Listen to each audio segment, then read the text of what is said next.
començar a dir que durant la Revolució Francesa un dels primers activistes d'aquesta en l'entorn va dir una de les frases d'aquestes que marca la història, i és que després del pare la primera necessitat del poble és l'educació. 3 segles més tard, davant de la negativa del govern espanyol d'eficaç a les necessitats del poble i les seves reclamacions, aquesta frase pren més sentit que mai, però no tan sols hi ha l'educació, sinó també l'educació i la memòria històrica, que ja ha passat a ser més que un estat, un dret. Ara, perquè aquesta consciència que possiblement nosaltres no tenim, la consciència que, d'aquest fet que potser nosaltres no tenim la consciència que té el nostre company Carlos Petilo, doncs és una que ella ens pot explicar millor que tots coneixem. Així que bé, és una meva paraula d'ell, que no sap millor que ningú, que és llicenciat en Filosofia de la Universitat de Buenos Aires i membre de la Junta Directiva d'Argentinos Parlamentarios. Moltes gràcies per estar aquí. Y bueno, creo que ha creado expectativas muy altas el compañero, porque ha dicho que soy un experto en esto y no es para tanto. Simplemente quiero transmitir la experiencia que en memoria histórica hemos construido a lo largo de la historia argentina, sobre todo en los últimos años, para que pueda servir como bueno, no sé si como modelo, como arquetipo o tal vez como simplemente una experiencia de la cual se pueda sacar algo en limpio.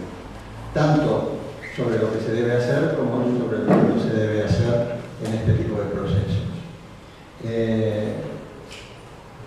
En el siglo V a.C., los temas que no voy a ir al contemporáneo, en el siglo V a.C., un filósofo ateniense, Sócrates, sostenía que no podía haber intercambio de conocimientos si no había previamente una definición acerca de lo que se estaba discutiendo. Eso que a todo el mundo, concretamente ponerse de acuerdo en saber de qué estábamos hablando. Eso que hoy en día nos parece una verdad de perogrullo, es decir, pues vaya descubrimiento que nos viene a traer en realidad es algo que se cumple muy poco hoy en día. Estamos cansados de ver tertulias en televisión, discursos de políticos y demás, donde se usan ciertos términos sin que se aclare exactamente qué queremos decir con eso. Sin ir más lejos y solamente puesto a modo de ejemplo, al pasar, el término populismo, por ejemplo, que todos discutimos, bueno, se discute que estos son populistas, los otros dicen no, no somos populistas, etc. Y en realidad, exactamente qué significa o qué quieren decir cuando un político acusa a otro de populista no queda claro. Entre otras cosas, pues el término populista tiene muchas acepciones, entre ellas un par de acepciones que son elogiosas, ¿no?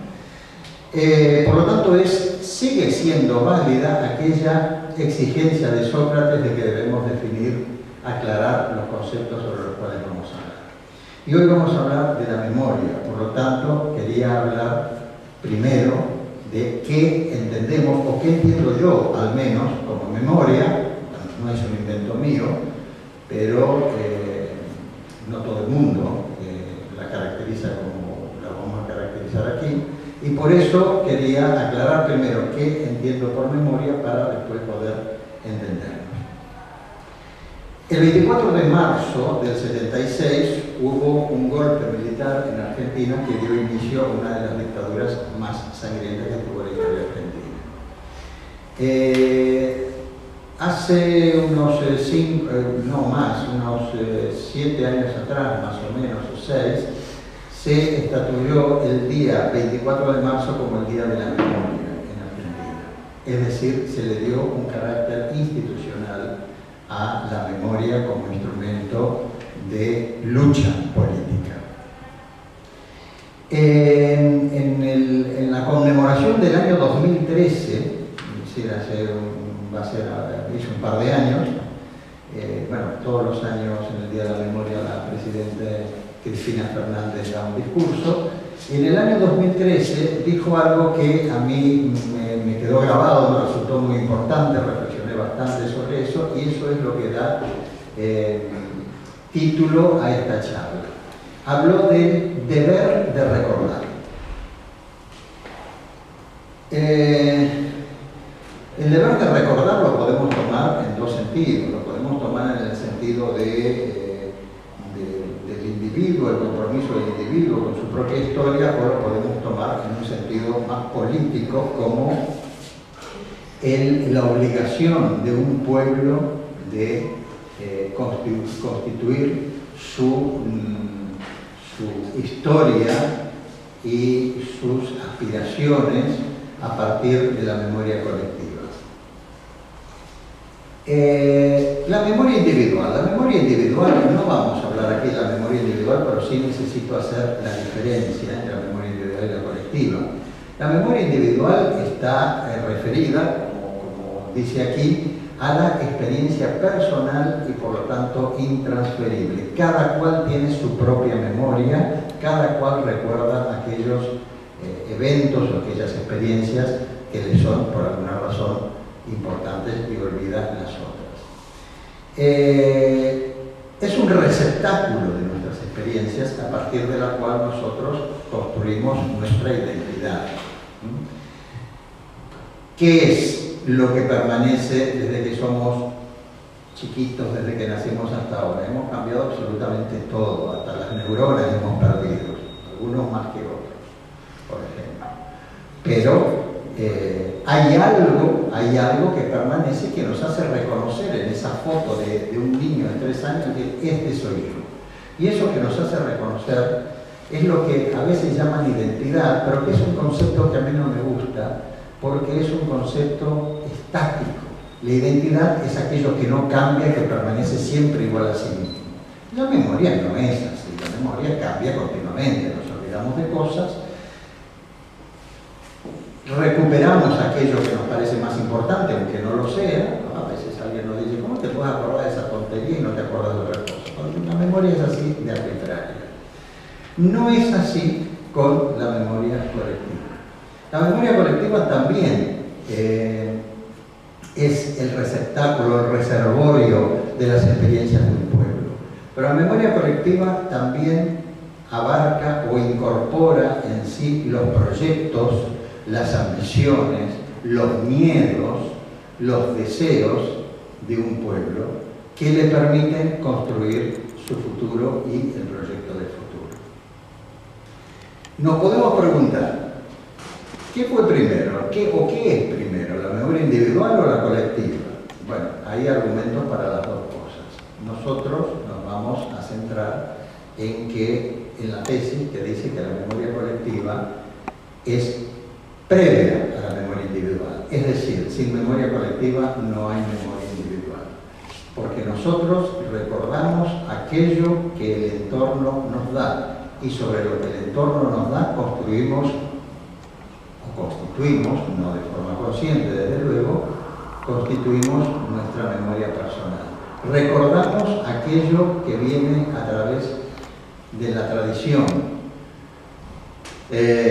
dicha en el sentido más amplio de la palabra, no lo que nos transmiten los padres, los maestros, la sociedad, como había dicho antes, los miedos, los proyectos de la sociedad, las aspiraciones de la sociedad en la que vivimos. Bueno, hay una comparación que normalmente no me gusta hacer, pero que ahora la voy a hacer porque es bastante útil, y es comparar la sociedad con el cuerpo humano, ¿no? El cuerpo humano es una totalidad que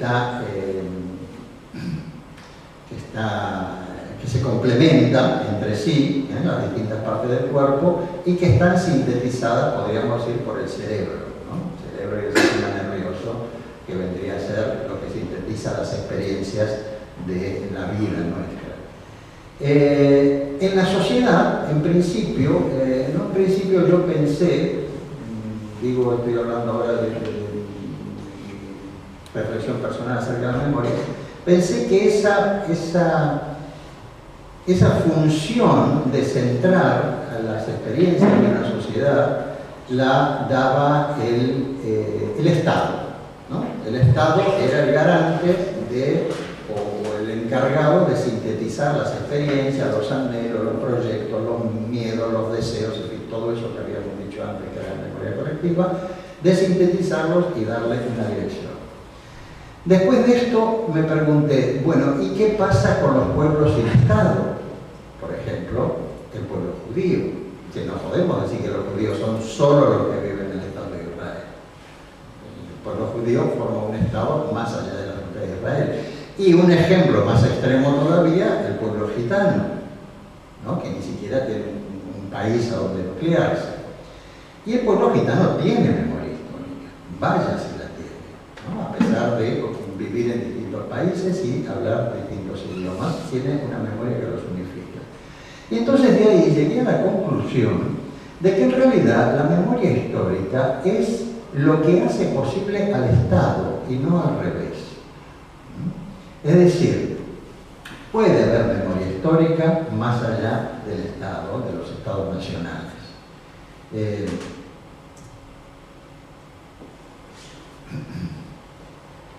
Bueno, aquí tenía una cita que me la he saltado. ¿Dónde reside la memoria histórica? Cualquier recuerdo, aunque sea muy personal, existe en relación con un conjunto de nociones que nos dominan más que otras. Es decir, todos los recuerdos que constituyen nuestra memoria personal están en relación con la memoria colectiva de la sociedad en la que nosotros nos desenvolvemos. De modo que sin memoria histórica no hay Estado. Sin memoria histórica no hay comunidad que tenga una cierta consistencia como tal comunidad.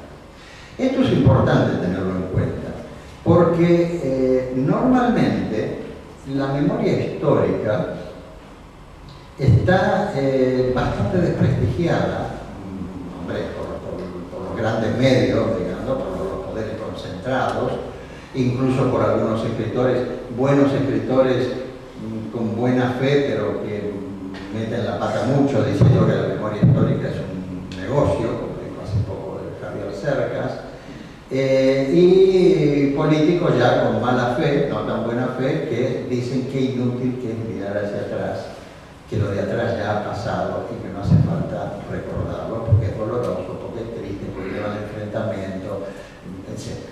Como veremos un poquito más adelante, eso no es así. La historia nos demuestra que no es así, no es una expresión de deseos, está sacado, digamos, de los hechos, de las experiencias que vengo a contarlo aquí con respecto a la Argentina. Bueno, habíamos establecido eso, ¿no? La importancia, digamos, de la memoria histórica para constituir una sociedad.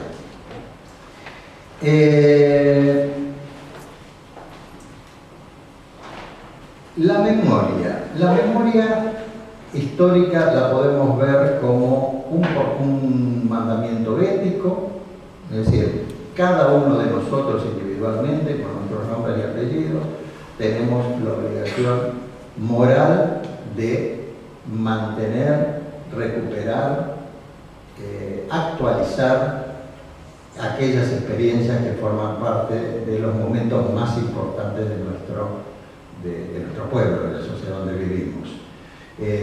Esto no quiere decir solamente recordar los aspectos magistrales o maravillosos, las grandes batallas, las grandes conquistas y demás, sino y sobre todo los aspectos más dolorosos, para poder aprender de ellos. Tenemos que hacer, como memoria militante a nivel ya no como mandato ético, sino como mandato político, una revisión de nuestra historia, pero una revisión que vaya más allá del relato oficial. Todas las historias, ¿este soy yo? ¿Qué hace ese ruido? El único que está hablando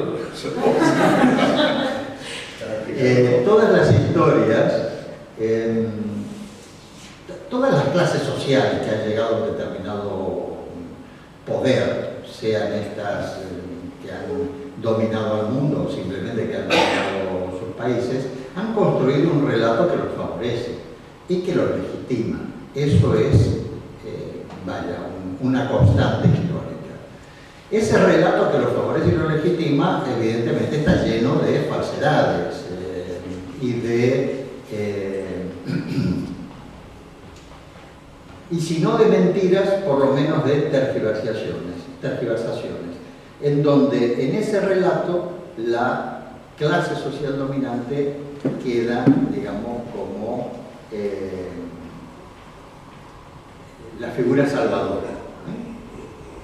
No es casual que a lo largo de toda la historia, una vez que han triunfado las determinadas clases sociales, la burguesía, por ejemplo, se dice, bueno, hasta aquí hemos llegado, este es el sistema perfecto. Hoy en día el sistema perfecto se nos presenta en la democracia, término que también habría que definir, porque por ahí no estamos de acuerdo con eso. En principio estamos todos de acuerdo que la democracia es un gran sistema, pero hay que ver qué es lo que entiende por democracia unos y otros. De manera que revisar la memoria histórica es revisar todos aquellos acontecimientos, sobre todo los acontecimientos dolorosos que han transcurrido en la sociedad en la que vivimos y que han hecho de nosotros lo que hoy en día somos. Aquí había puesto una especie de cuadro así referido a Europa, sobre lo que fue Europa y lo que sigue siendo, es decir, la historia no va en un sentido lineal, sino que va en sentido dialéctico, ¿no? O sea, avances y retrocesos. En Europa es la cuna de la filosofía, la ciencia, la técnica, el arte, la revolución industrial y tantas cosas maravillosas. La técnica que sirve para curar el cáncer, por ejemplo, para operar un ojo sin que a uno le abran en canal. Esa misma técnica también sirve para hacer las cámaras de gas o para tirar una bomba y matar 10 millones de personas sin necesidad de ir matándolas una por una con un cuchillo, con lo cual se ahorra tiempo, es verdad, pero no tiene la función que los seres humanos desearían de la técnica. A más de guerras fratricidas, la Inquisición, las deportaciones masivas, los genocidios, que llegan, como quien dice, hasta antes de ayer. ¿Qué pasa con la memoria histórica europea? Eso lo dejo para vosotros que sois de aquí. ¿Qué pasa con la memoria histórica europea? Si vemos, por ejemplo, el caso de Yugoslavia, ¿no? Que era un país, armonizado, era un país armonizado, gracias a, digamos, la actividad política de Tito, por ejemplo, en este caso. ¿Cómo es posible que un continente que ha pasado las guerras que ha pasado Europa y los millones de muertos que ha tenido Europa, un buen día explota y volvemos otra vez a las guerras fratricidas, esta vez envueltas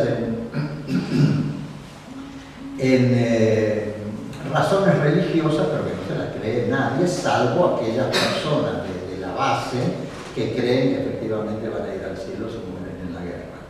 Pero el resto ya sabemos que no, porque las guerras religiosas justamente se dan allí donde hay petróleo. ¿Cómo es posible que Europa haya llegado nuevamente, después de, ¿cuánto hace que terminó la Segunda Guerra Mundial? 60 años.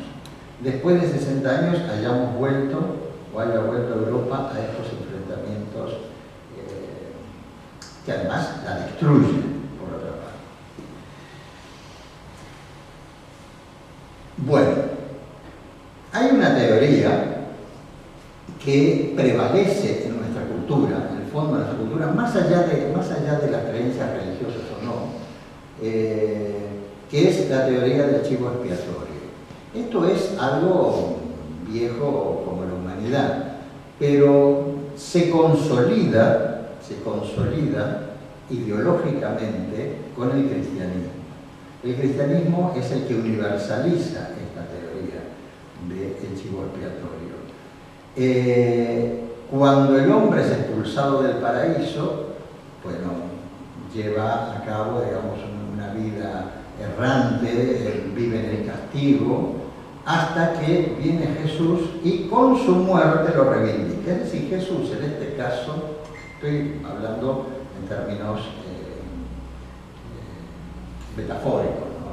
y en otra clase de religión.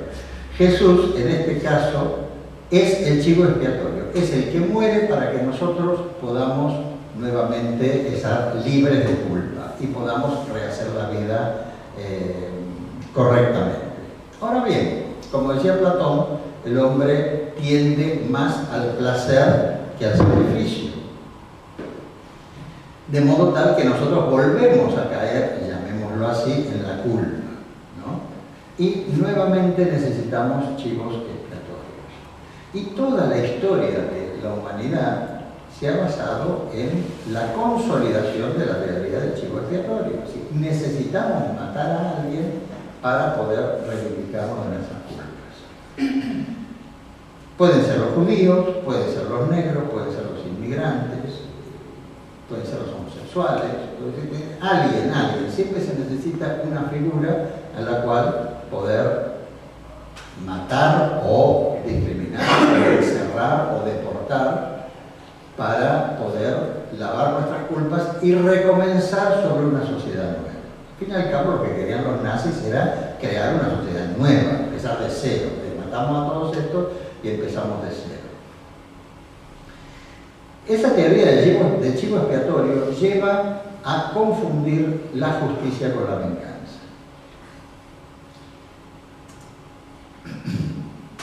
Vamos a hacer un paréntesis con esto y vamos a hablar de la doctrina del shock. La doctrina del shock la expone Naomi Klein en un libro muy interesante y en el prólogo de ese libro, la doctrina del shock precisamente, dice esto que os lo voy a leer porque lo dice mejor que lo puedo explicar yo. Esta teoría se basa en la aplicación de eventos violentos o traumáticos para infundir miedo, temor y pánico a los individuos, con el fin de debilitarlos y doblegarlos. Y en el contexto de la crisis, introducir impopulares medidas de choque económico que pueden llegar acompañadas de represión en un estado de excepción.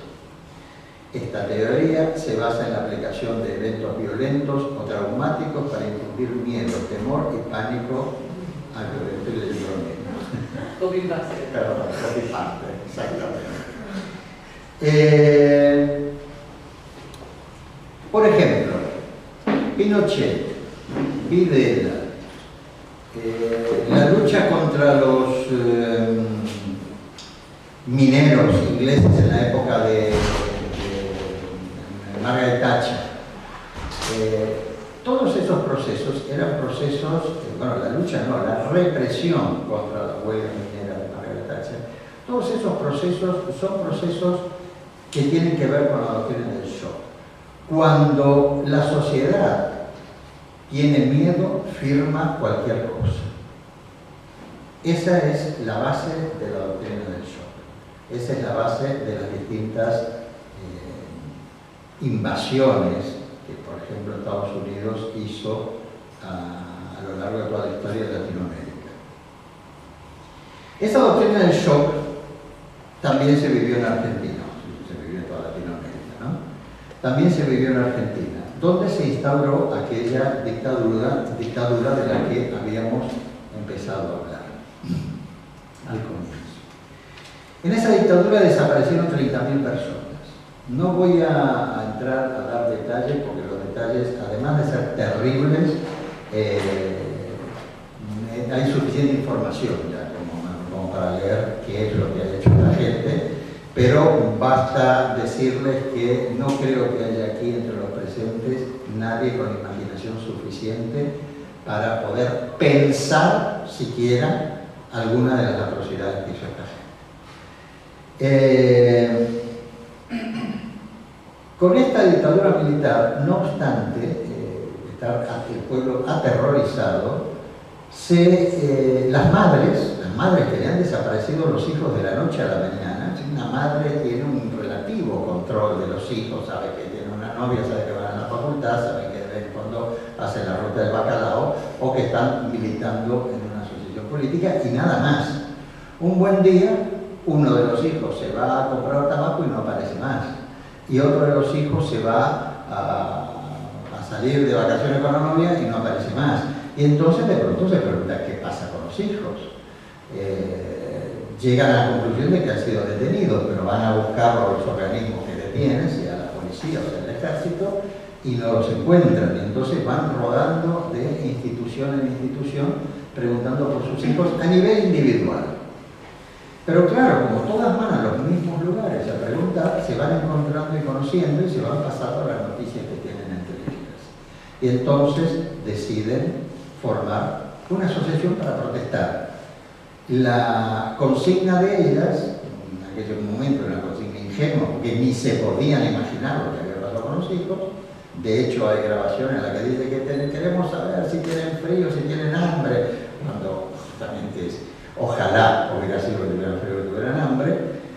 Se van encontrando y entonces deciden hacer una manifestación en la Plaza de Mayo, que es donde está el gobierno.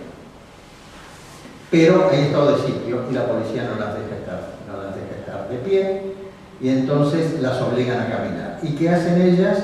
Pues van caminando alrededor de esta estatua, que es la estatua de Mayo, de la Revolución de Mayo. Empiezan a caminar, bueno, esta es una foto posterior, ¿no? Al principio eran 4, hasta que se fueron agregando más. Y entonces empiezan a caminar, y cuando están caminando no se puede aplicar el estado de sitio, y ellas siguen protestando de esa manera. Bueno, la lucha de la Madre Plaza de Mayo, claro, poco a poco fueron tomando conciencia de lo que había pasado y siguen con la consigna de aparición con vida, pero ya, digamos, radicalizan radicalizarla quiere decir repartir panfletos, sacar comunicados, en fin, no se podía hacer gran cosa en la dictadura. De hecho, desaparecieron madres porque se infiltraron los militares. Imagínense madres que no tenían ninguna experiencia política, ni conciencia política. La conciencia de ellos era la conciencia de sus hijos, y se acabó. Bueno,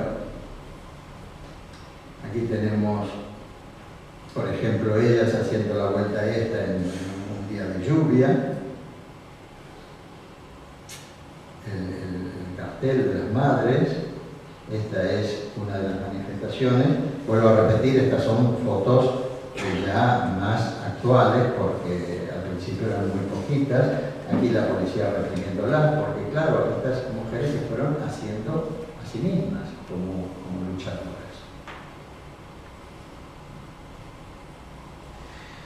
Y entonces se presenta la pregunta de, bueno, algunas hijas las secuestraron embarazadas. Entonces empiezan a preguntar qué pasó con esos embarazos. Algunos de los que habían estado encerrados en esos campos de concentración quedan libres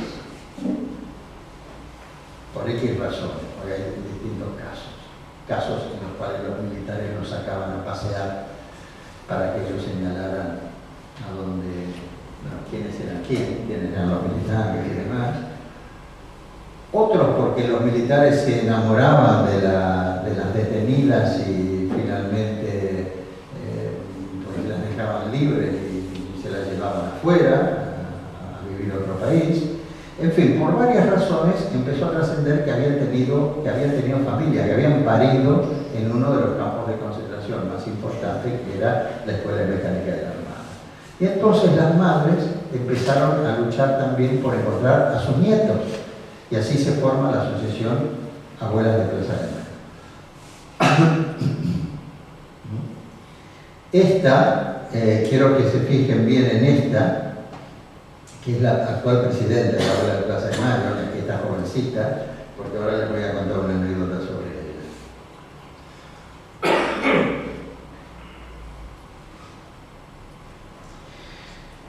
En la lucha de las abuelas,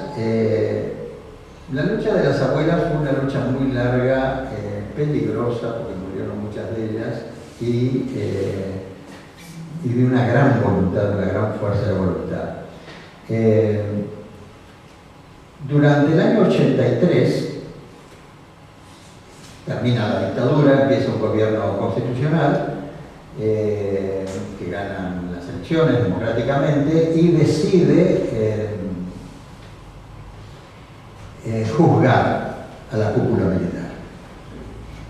Con la mejora de las intenciones, el presidente pasa a juicio a toda la Junta, bueno, a toda no, a la cabeza visible de la Junta Militar.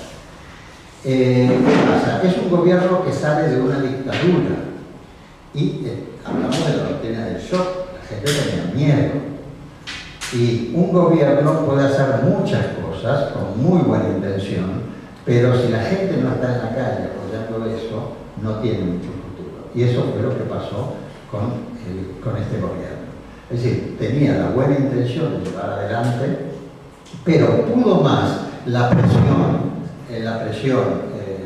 militar que la voluntad y la movilización popular, que no fue tanta. Entonces el gobierno dio marcha atrás y se quedó en juzgar solamente a la Junta Militar.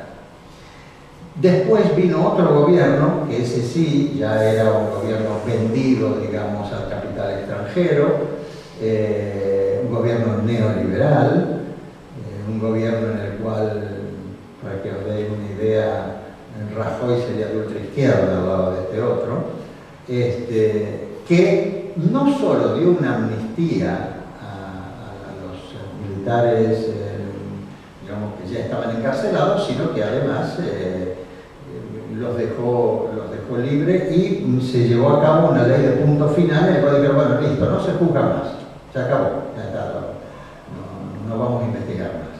Es decir, contra todo esto nadaron contra corriente las madres de clase media. Luego volvemos un momento a las madres.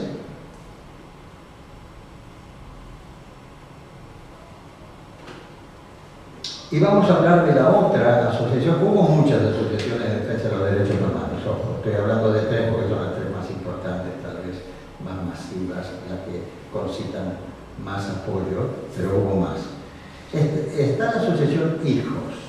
HIJOS significa hijos e hijas por la identidad, la justicia contra el olvido y el silencio. En el año 83, cuando empieza el gobierno democrático, vuelven muchos argentinos para allá, muchos han tenido hijos aquí y otros han venido aquí cuando se escaparon con hijos pequeños y ya vuelven prácticamente con hijos de 10, 12 años. Los niños la verdad que no sabían muy bien por qué volvían, no sabían cuál era el sufrimiento de los padres ni por qué algunos no tenían padres.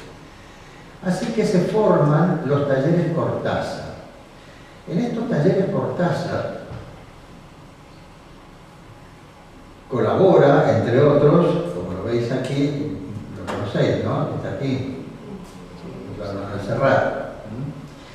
En estos talleres Cortázar, pues los niños aprendían a dibujar, a pintar, aprendían teatro, se hacía, digamos, era como una especie de terapia colectiva, ¿no? Sabéis que los argentinos somos muy inclinados al psicoanálisis y entonces, de esta manera, pues, matamos varios pájaros de un tiro. Los niños se entretenían, le daban una explicación y un sentido a ese. Ellos ya tenían sus amigos aquí en Cataluña, bueno, en España en general, y volvían a un lugar que no conocían a nadie. Entonces esto le daba un sentido a los niños. Mientras los grandes se reunían para conversar, contarse sus experiencias y demás. Pero los niños crecen y los niños siempre tienen ambiciones de más.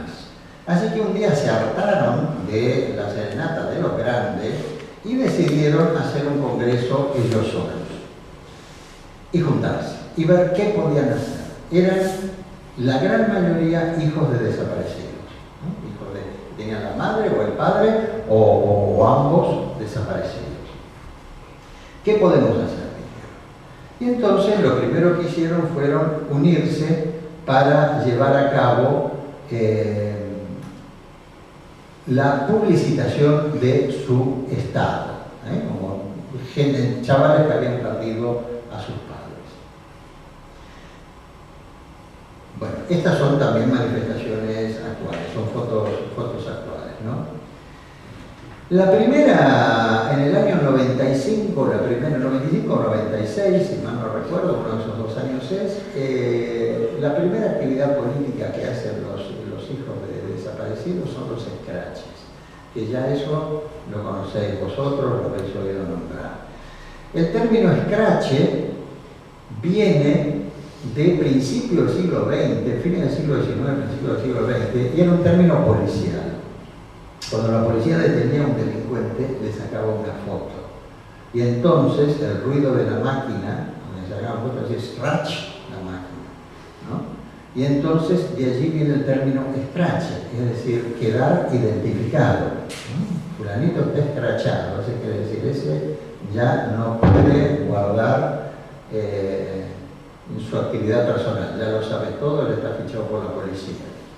Los hijos rescatan el término escrache y lo que hacen es, claro, todos los represores estaban libres, el gobierno los había liberado a todos, ellos encontraban a los represores, a los torturadores, los encontraban en una confitería, en una cafetería, en el cine, en el teatro, en todas partes se lo encontraban.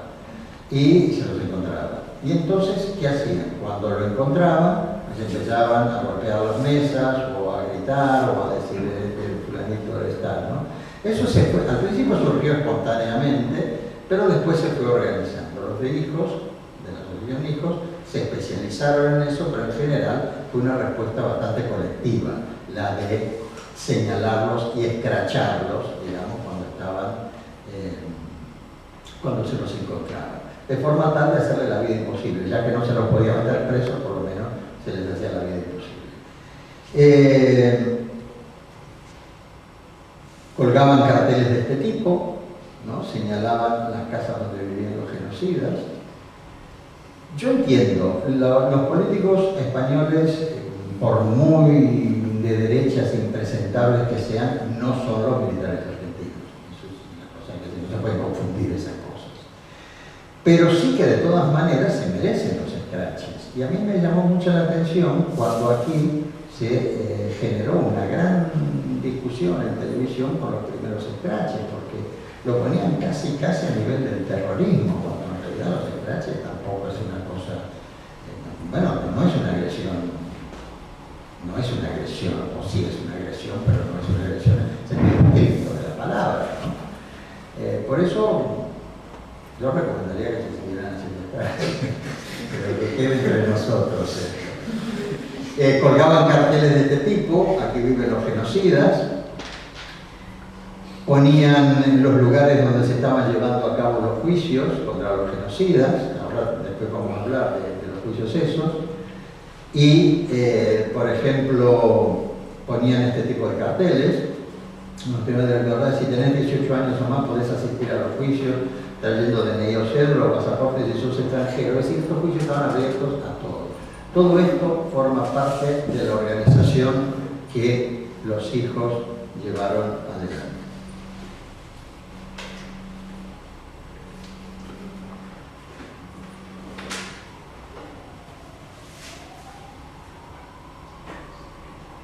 Las abuelas. Había dicho que se quedaran con la cara de esa abuela que señalé antes, que está aquí, ya un poquito mayor. Aquí, esto es una noticia vieja, recuperada en la enmienda 105, ellas empezaron a investigar sobre el destino de los nietos y fueron encontrando nietos. Ya llevan, creo que 115 o 116 nietos encontrados. Pero resulta que uno de los nietos que encontraron era el nieto de ella, de la presidenta de la abuela de Plaza de Mayo. Y fue una gran conmoción nacional, porque este muchacho, que es músico, tiene una banda de rock, empezó a colaborar en los actos de las abuelas, por supuesto sin saber que era el nieto de una de las abuelas, y las conoció, las trató, y la quería tanto a esta abuela, que sin saber que era la suya propia, decía: yo, si algún día descubro que no soy hijo de quien soy hijo, me gustaría ser nieto de la Carlotto, que es esta abuela. Por lo tanto, fue una conmoción nacional.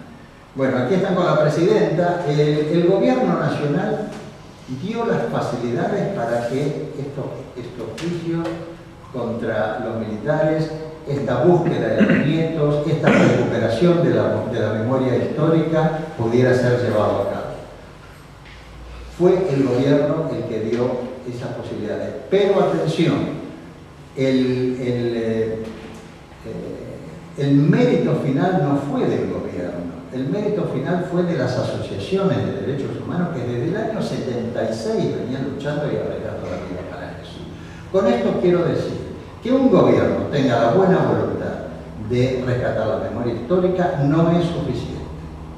Y eso lo digo para que lo pensemos aquí también. Lo que es suficiente es que la gente presione para que esa memoria histórica sea rescatada. Y entonces el gobierno, si tiene voluntad, podrá apoyarse en algo para llevar a cabo esa recuperación de la memoria. Si no, no, por muy buena voluntad que haya, ocurrirá como en el año 83 en Argentina, que el gobierno tuvo muy buena voluntad, pero no tenía la fuerza suficiente para llevarlo a cabo.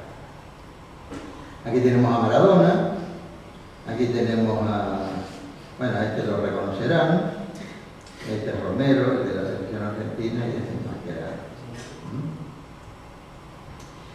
Consigna de las madres, ni olvido, ni perdón, ni reconciliación. Entonces uno dice, bueno, ¿qué quieren las madres? Si no quieren olvidar, no quieren perdonar, no quieren reconciliarse, ¿qué cuernos quieren? ¿Qué pretenden que se hagan con los militares? ¿Pena de muerte? No.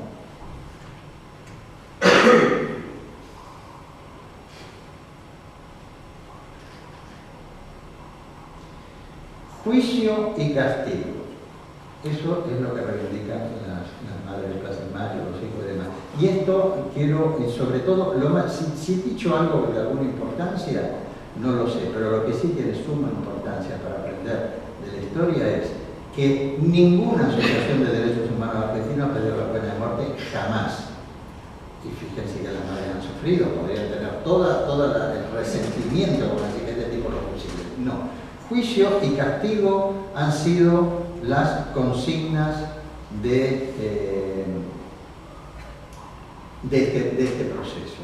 De forma tal que evitamos de esta manera o nos salimos del chivo expiatorio, de la dialéctica del chivo expiatorio, hoy yo te mato a ti, mañana tú me matas a mí, salimos de esta dialéctica y hacemos un juicio justo con todas las garantías que ellos no dieron a sus víctimas y se condena según las leyes de la sociedad de cada uno. Y esta es la consigna, digamos, que sintetiza un poco el espíritu que en este momento queremos recuperar en la Argentina. Es decir, no a los chivos expiatorios, no a las persecuciones, no a las discriminaciones. Somos distintos, hay un montón de gente que piensa de forma distinta en la Argentina, que son adversarios, que no hay que confundir con enemigos, que es otra cosa. Hace poco tiempo, un político dijo que los adversarios están afuera, ¿no? Una afirmación muy grave, porque los adversarios tienen una legitimidad, uno reconoce a una persona, tú no estás de acuerdo conmigo, yo no estoy de acuerdo contigo, pero tienes todo el derecho a manifestarte y a ganar el gobierno que tengo yo en este momento. Eso es un adversario. Un enemigo es alguien al que hay que aplastar y hay que matar. Entonces tenemos que diferenciar bien entre si lo que tenemos enfrente son adversarios o son enemigos. Al fin y al cabo la política no es más que la administración del conflicto. Siempre va a haber conflictos en todas las sociedades. Siempre que hay unos seres humanos hay conflicto. Entonces, el buen político será aquel que administre el conflicto de manera tal que la sangre no le llegue.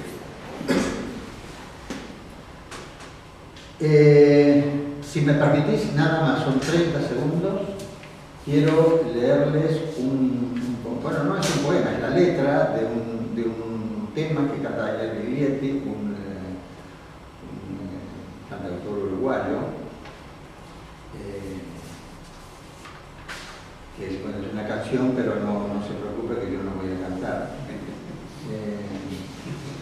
Y de paso, ya que hablo de los uruguayos, quisiera hacer una referencia a Gabriel Galeano, que se nos ha muerto hace poquito, que dice los mapas del alma no tienen frontera, ¿no? Eso dice Galeano. Bueno, y el tema dice así, el poema dice así: por detrás de mi voz, otra voz canta, viene de atrás, de lejos, Viene de sepultadas bocas y canta. Dicen que no están muertos. Mientras se alza la voz te lo recuerda y canta. Dicen que ahora viven en tu mirada. Sosténlo con tus ojos, con tus palabras. Sosténlos con tu vida, que no se pierdan, que no se caigan. No son solo memorias, son vida abierta, continua y ancha. Son caminos que empiezan. Cantan conmigo, conmigo cantan. Dicen que no están muertos. Escúchalos, escucha. Mientras se alza la voz te lo recuerda y canta. Cantan conmigo, conmigo cantan. No son solo memorias, son vida abierta, son caminos que empiezan y que nos llaman. Cantan conmigo, con nosotros cantan. Muchas gracias.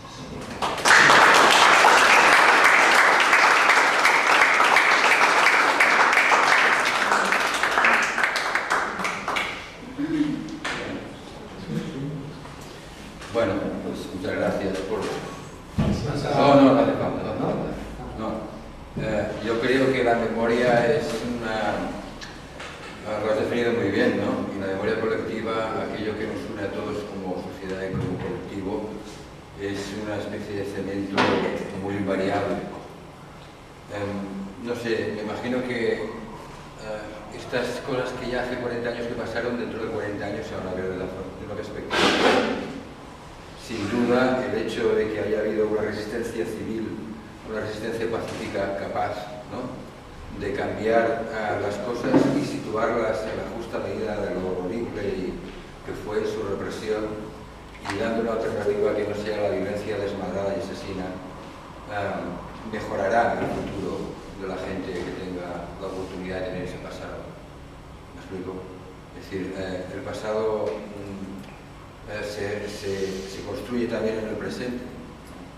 Yo veo la diferencia con nuestro país, ¿no?, respecto a Argentina, por ejemplo, ¿no? Un país que después de 60 o 65 años ha sido incapaz por muchos motivos y por muchas presiones y por muchas vicisitudes políticas de todo tipo, pero que ha sido incapaz de recordar en justicia los hechos que desgarraron en una guerra civil terrible, cuando ya hace 70 años que acabó.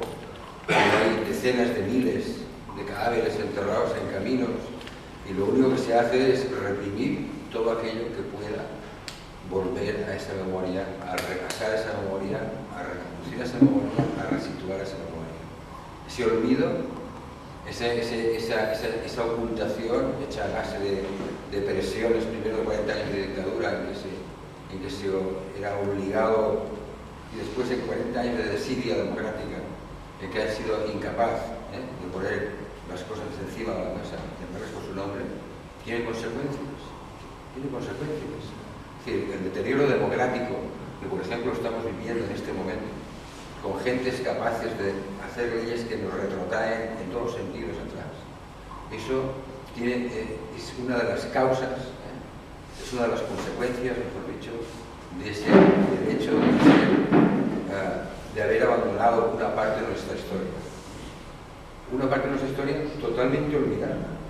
Eso me ocurre a muchísima gente, ¿no? Los miles de españoles muertos en Mauthausen, o olvidados, los miles de exiliados olvidados después del exilio de 40 años. Los niños de la guerra de la Unión Soviética, que prácticamente eran gente tan olvidada como la plena dictadura, los propios presos políticos que estaban más cargos nazis, ¿no? Con ese pasado hay un mal futuro. Eso es lo que hay. Esa es la ventaja. Yo creo que esa es la enseñanza de los argentinos que han sabido resistir a esa atrocidad, a ese genocidio dirigido por el Estado y por el aspecto más negro de la represión. Esta recuperación de la memoria no solamente va a ser en este momento, sino en el futuro será una piedra blanca dentro de la masa negra. Y eso es oportuno para los pueblos. Los pueblos que resitúan su pasado, que son capaces de sacarlo, son pueblos que viven con más esperanza que los pueblos que lo ocultan por cualquier razón. Sí, pero para eso tiene que moverse el pueblo. No hay gobierno que lo vaya a hacer por su cuenta, porque es un tema espinoso. A ver qué gobierno se se lanza por sí solo adelante a llevar a cabo una reivindicación de los muertos y de la historia y demás. Entonces, tiene que ser un gobierno que esté dispuesto a hacerlo y la gente que esté dispuesta a acompañarlo. Todo el mundo, una gran mayoría que defienda eso por encima de todo. Pues como tú dices, si eso está mal cerrado, está mal cerrado. Es una idea de futuro. Sí, pero ya te digo, no solamente es cuestión de pedagogía social. Ahora hablar de cosas de hace 70 años parecería una ridiculez, ¿no? Porque realmente ya hasta el recuerdo de los muertos va a desaparecer dentro de poco. Sino es una cuestión no solamente, a mi entender, no solamente de pedagogía social, sino de cultura democrática. Es decir, que es una cosa que sirve para el presente. El que es capaz de reivindicar su pasado es capaz de reivindicar su presente. El que es capaz de olvidar, tergiversar y denostar su pasado sencillamente por lo más horroroso que es el olvido, es gente que tiene una memoria frágil y una voluntad frágil para vivir el presente. Y no es una cuestión de cosas antiguas, a mi entender, es una cuestión de enseñanzas modernas, de actualización, de una cosa que es permanente y que es dialéctica. Y es la lucha de la democracia, la lucha de la libertad. Eso no está ganado, nunca está ganado. La historia nos ha demostrado eso. No hay una cosa que se ha ganado y que ya nunca más retrocederá. Las cosas avanzan y retroceden. Por lo tanto, saber el coste del retroceso es una garantía para que ocurra. Hay que ser muy valiente, ¿no? Bueno, un poquito solo. Dime. Gracias por tu intervención magnífica. Tengo una pregunta desde hace mucho tiempo que me ronda en la cabeza con respecto a cómo se comportan los gobiernos y cómo se comporta la política en general en América Latina. Y veo dos países que se salen de lo normal, que siempre son Argentina y Chile. O sea, Argentina y Chile son dos países donde, corrígeme si me equivoco, dominan los blancos, como nosotros, donde pues no hay casi o no hay tanta población indígena como el resto de los países de América Latina, y sin embargo es donde se producen las mayores agresiones entre las mismas clases, ¿no? O sea, entre los mismos blancos. O sea, hay más genocidio, hay más problemas, hay más dictaduras, hay más burradas, y sin embargo, si te vas a Colombia, si te vas a Bolivia, si te vas a Ecuador, si te vas a Brasil mismo, a cualquier otro país, no te encuentres con estas situaciones, ¿no? Tendrá que ver, o sea, estas salvajadas que se han producido en Argentina y Chile, básicamente, en los últimos años, con que son países que siempre, desde hace tiempo, han gestionado gobernantes con raíces europeas. Bueno,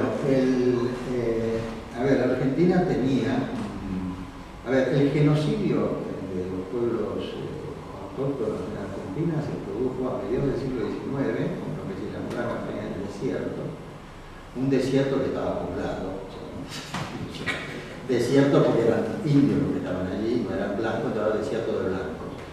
Y el general Roca, que bueno, fue una matanza, un genocidio directamente, donde se quitaron las tierras a los indios y ahí se estableció una oligarquía ganadera muy fuerte. Después, en otra guerra, que se llamó la Guerra de la Triple Alianza contra el Paraguay, un país que hoy en día da pena la pobreza que tiene, la miseria y el atraso y demás, y fue uno de los ejemplos de desarrollo capitalista independiente en el siglo XIX. Pero claro, como las grandes potencias en ese momento, Inglaterra y Francia, no podían soportar, no estaban dispuestas a soportar un desarrollo capitalista independiente en un país que fuera un ejemplo de que se podía salir adelante por sus propios medios, pues organizaron, estoy un poco esquematizando, pero bueno, la idea más o menos es así, organizaron una guerra que se llamó la Guerra de la Triple Alianza, que estaba incluida Argentina, Brasil y el Uruguay. Y se lanzaron contra Paraguay, que lo destruyeron totalmente, mataron prácticamente a toda su población masculina. Y de paso los argentinos aprovecharon para mandar a los negros, que había en Argentina muchos negros, los mandaron adelante, ya que los primeros que murieron fueron los negros. Con lo cual nos quedamos en Argentina sin negros, Uruguay, que sí que tiene población negra, y sin indios prácticamente, pero que no es verdad que no haya indios, hay realmente, lo que pasa es que están muy marginados, y este es uno todavía de las deudas que tiene el actual gobierno argentino, con todo lo que argentino trabaja para reconocer cuáles son las críticas también, ¿no? El actual gobierno argentino es reivindicación de los pueblos originarios, porque hay muchos. Lo que pasa es que están como, los han ido cerrando, los han ido cortando los árboles, los han ido cortando, eliminando, destruyendo el hábitat de vida de ellos, y entonces están como en Estados Unidos. Reducción. Exacto, una cosa así. Pero ten en cuenta que eso de que hay otros pueblos, como los bolivianos, los peruanos y demás, en los cuales los rasgos indígenas se notan más, ¿no?, que los argentinos.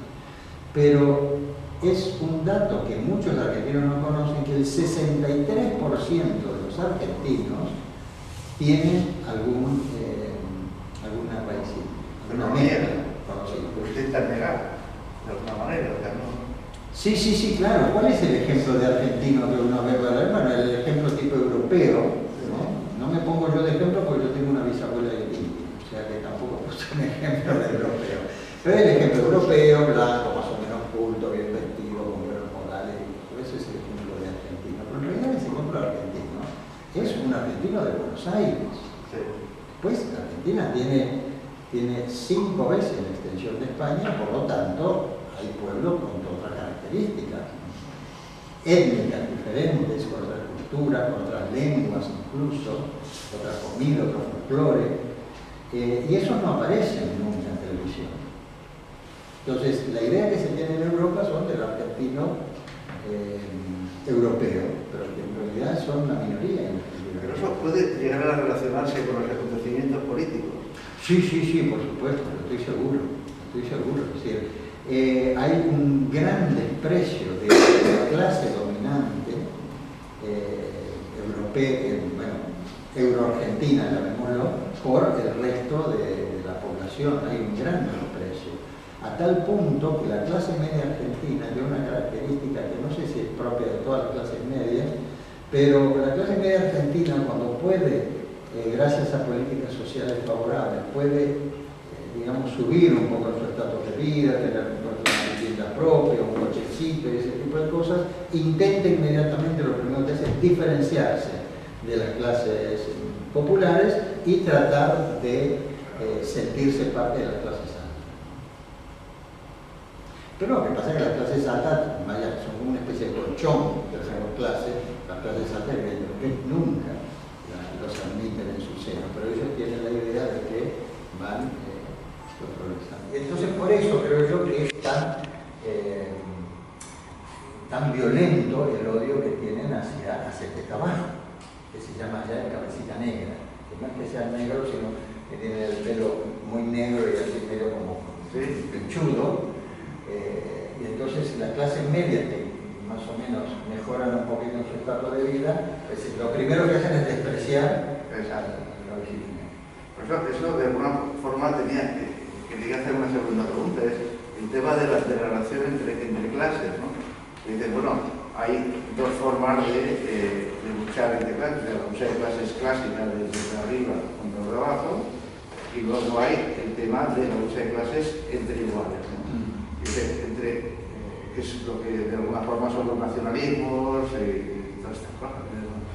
Entonces, que dice que es un invento de la burguesía, lo decía Carlos Marx, vamos a hacer que entre iguales se peleen de manera de que no se peleen los de abajo contra los de arriba, porque los de arriba son nosotros. Entonces, ¿eso ocurre también allí? Sí, por supuesto. Afortunadamente, digamos, la conciencia nacionalista argentina es relativa. El argentino es nacionalista folclórico, pero en realidad nacionalista en el sentido de querer invadir otros países y tal, nunca, salvo durante la dictadura militar, que se iba a llevar una guerra con Chile, con Brasil y tal. En general nunca fue un país agresor, perdón, nunca fue un país agresor. Y eso tal vez porque la conciencia del argentino medio alto es que nosotros somos europeos exiliados, así lo dijo Borges, ¿no? Europeos exiliados, y por lo tanto no tenemos mucho que ver con ese país, sino que nuestro corazón y nuestro espíritu está en Europa y por lo tanto nos hacemos mucho que eso. Yo creo que es una cuestión psicológica, pero que explica de alguna manera el por qué el argentino en general no defiende un nacionalismo agresivo. No, porque el nacionalismo lo tiene contra los chilenos. Sí, no, pero es más como la pelea entre los españoles y los portugueses. ¿No? Es más, en cuestión de fútbol, sí, todo lo que quieras, pero lo demás no es una cosa. Hay prejuicios, por supuesto. Todos los peruanos que van a Argentina son ladrones, todos los chilenos son borrachos. Esos prejuicios que tienen todos los pueblos, pero que en realidad después no se transmiten en una discriminación efectiva. Sí, un poco para profundizar el tema este que se habló. Bueno, unas palabras precisamente de Galeano, ahora que hablaban de la burguesía, que en uno de los libros, fue una frase que me quedó grabada: las pulgas sueñan con comprar su propio perro. Eso es que esquematiza muy bien la relación muchas veces la clase media. Él hizo una relación de memoria y política. Y quería profundizar en eso a nivel de que precisamente haciendo política se puede restituir la memoria, que es lo que toca ahora precisamente, cuando la política está tan denostada, la democracia está tan para reinventarse o para renovarse, ¿no? Por eso hace falta que nosotros, los ciudadanos de a pie, que no tenemos intereses, que tenemos ideales, y haciendo mención a Perón, dice: la gente tiene los mismos ideales, no se enfrentan por los ideales, se enfrentan por intereses. Entonces, ¿por qué los movimientos sociales pueden llegar a triunfar? Precisamente porque coinciden en los ideales y el interés que es el mismo. Hay unos canales para profundizar, para reivindicar esa memoria, que son los que tenemos que aprovechar. Yo recuerdo que cuando era joven, yo soy argentino también, todo lo que era nacional allí era cutre. Allí privaba las canciones en inglés, todas las modas europeas, etcétera, etcétera. Sin embargo, en las épocas de crisis de Argentina fue cuando la misma juventud empezó a reivindicar todos los valores nacionales. El tango, el folclore, muchas cosas de allí. Se empezó a querer el país y de esa forma hubo una renovación generacional, también proveniente de toda la lucha política que ha habido, que fue lo que nos llevó a esto. Esto no es casualidad. El gobierno que ha llegado, que se ha formado y que ha llegado ahí arriba, no es casualidad. Le toca mucho por andar todavía, pero no es casualidad. Esto se viene forjando desde la desgracia de la dictadura, desde los 50 años de neoliberalismo, y hemos sufrido un paréntesis así que nos llevó a romper ese modelo, a intentar un camino por un camino nuevo, por una versión nueva, por un modelo nuevo, que es lo que falta y que se echa en falta aquí a los políticos, que no presentan un modelo social en el cual la memoria tenga preponderancia, ¿no? En fin, quería crear esa relación un poco. Quería crear un poco la relación esa de memoria y política, que todo está vinculado a la comunidad.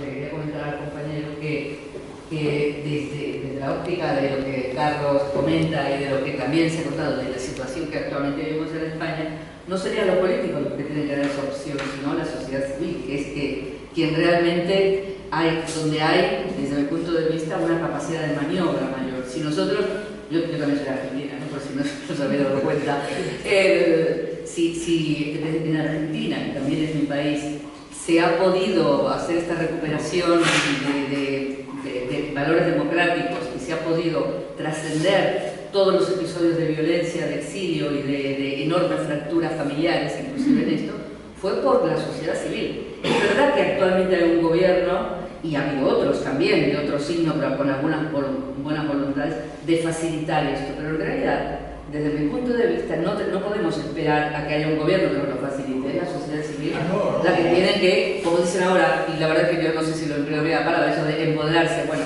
como quiera que sea, ¿no? Que está de moda este término, es un término sí que está de moda, bueno, o por lo menos es nuevo, ¿no? Para muchos de nosotros. pero es esto, ¿no? No, si yo digo que el gobierno se llegó por el Digo, pero ahora movimiento social. veo que al lado de la bandera del Retiro para la Victoria, de la cual yo también soy parte de la asociación, está la de Podemos, ¿no?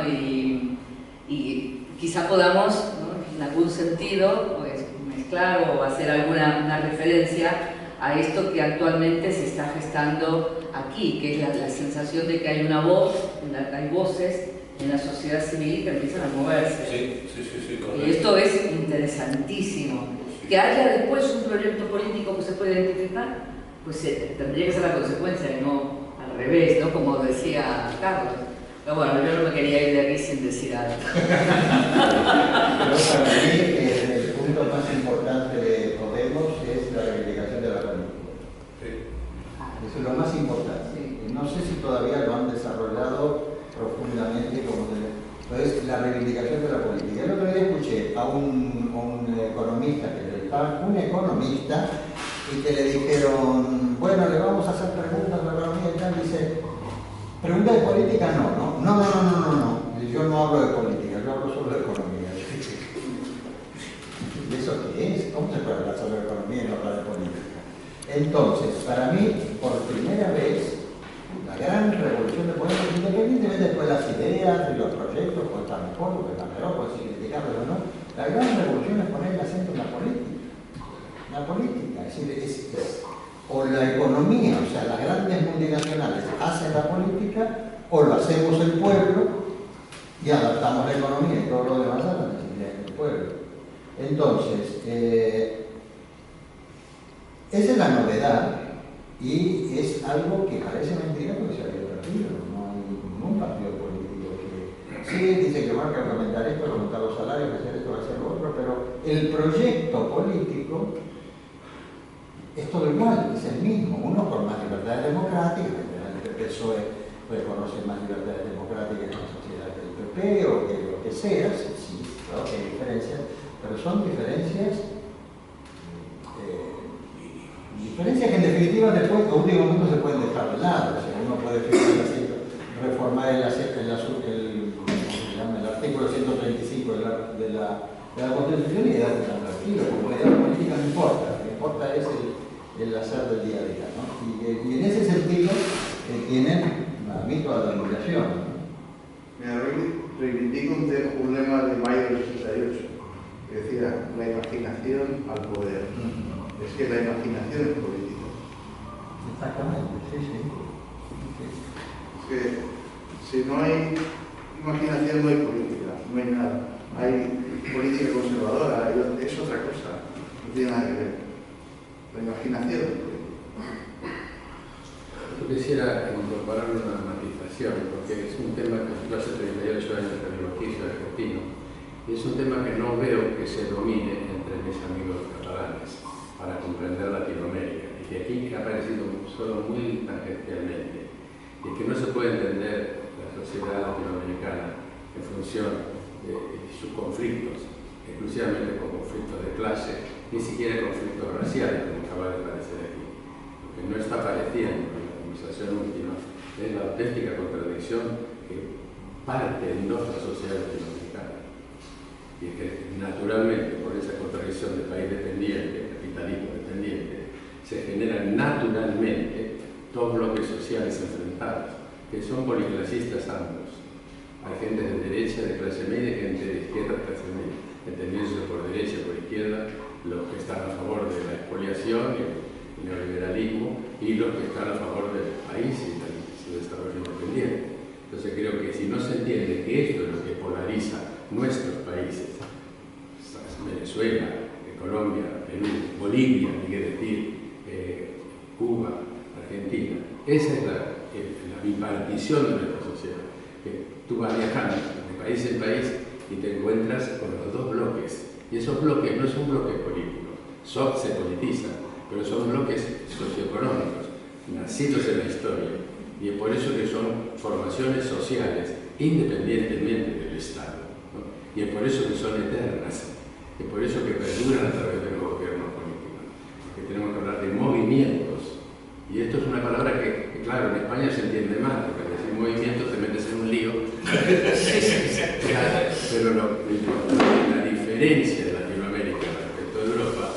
que la contradicción que está padeciendo desde que se independizó de los españoles y cayó neocolonialmente, dependiendo de Estados Unidos y de Inglaterra antes, es que esa sociedad vive partida, a veces con mayor agresividad, a veces con menor agresividad, ¿no?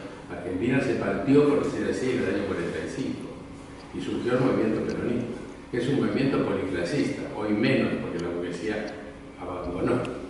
Pero son movimientos que trascienden, son, como digo yo, siempre perpendiculares al Estado, y por eso encontramos dentro enorme cantidad de ideologías, es decir, ¿por qué? Porque la partición no es clasista, es una partición nacional, es decir, por un lado están todos los que son favorecidos por la dependencia y por lo tanto adscriben al neoliberalismo, y aquellos que no son favorecidos y se unen por ideales e intereses.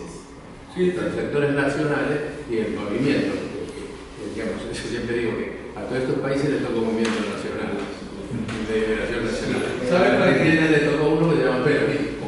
¿Sabe cuál es la diferencia? Que aquí el enemigo no lo tenemos en casa, lo tenemos fuera. No es como aquí. Claro, El botín está aquí, el otro está aquí, tanto, digamos, lo fuerte, el núcleo duro, están aquí. Geográficamente nosotros somos una franquicia, entonces ahí van inyectando, poniendo, juegan con otro. Digamos, nosotros siempre, Latinoamérica siempre ha habido gobiernos títeres como el de Rajoy. Entonces, en ese sentido, lo que está enseñando creo que puede ser útil, porque... No, pero la diferencia es que el poder está aquí. Quizás romper con eso es mucho más complicado. El poder no está aquí. Yo creo que en poco tiempo España será un país... Ya se internacionaliza. No, pero el Banco Santander, me refiero, que es aquí, es aquí. Sí, bueno, el BBV que es aquí. Entonces, cuando hablo aquí, hablo de Europa, digamos, Europa como conjunto económico. ¿Qué pasa? Que eso terminará rompiendo. Y mira por dónde lo mismo empieza a arrastrarse por Grecia. Bueno, un momento. Si no nos vamos por lo... Sí. En todo caso, una cosa que también quería decir, comparando con el proceso que se está dando aquí, ahora que dijiste lo de la izquierda, es verdad que en Latinoamérica los procesos de gobierno y oposición son transversales, que abarca varias clases sociales, y eso es una cosa, y ahora les pido por favor, voy a decir algo absolutamente personal, que ni siquiera he pensado mucho, y es que una de las cosas que me atrae de la declaración de los dirigentes de Podemos es cuando no se quieren definir ni de izquierdas ni de derechas. Que no se quieren definir ni de izquierdas ni de derechas. Porque exactamente esa definición implica modelos ideológicos que no quieren decir nada. Es cerrarle las puertas, ojo, estoy hablando, ahora sí que hablando de personas, cerrarle las puertas y pedirle una limpieza de sangre antes de que empiecen a hacer. Yo estaría de acuerdo con una persona que tenga una patada y la saquen del partido cuando hace algo. Pero si viene, ¿de dónde viene? Por este viene del PP y es liberal y es católico militante, que yo, pero resulta que mira, se acerca, trabaja, empieza a gustar. Pregunta, evoluciona, empieza a tener un punto ideológico, ¿no? Entonces, bueno, ¿por qué le vamos a decir no tienen que ser discriminatorios? Yo creo que la caracterización de izquierda y derecha, ojo, no quiere decir que uno renuncia a los valores tradicionales de la izquierda, pero como definición previa me parece inútil, bueno, me parece ocioso. Prefiero la transversalidad de la que hablaba él, que se acerque gente de todas partes y después con el más proceso particulares.